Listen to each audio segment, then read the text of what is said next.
Yeah. Right. Hello everybody, it's Rick at Chef Garcia with Dia De Los Puercos, straight from East Los to Riverside.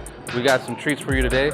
Today I'm gonna make our Paloma, michelada, and then we're gonna take a little twist and take the michelada to the Sancholada. So first we're gonna take our cup, we're gonna take some chamoy, we're gonna rim the glass with chamoy, and then there's some tajin. This I have you already licking your lips while you're watching. Add a little bit of ice to the cup.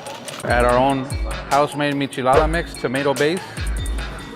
Then your choice of beer. Today we'll go with a little bit of Modelo Negra. Then we finish that off with nothing else but a saladito.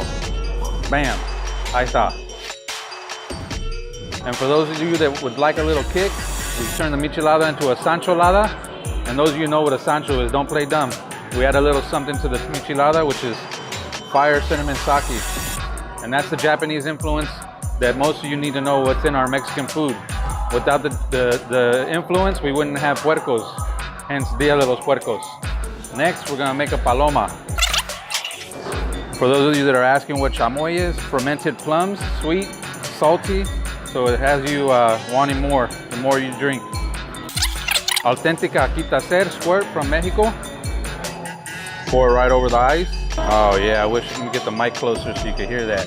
And then we take this great product, Lucha Tequila, which is exclusive right here at Riverside, Dia de los Puercos at the Riverside Food Lab.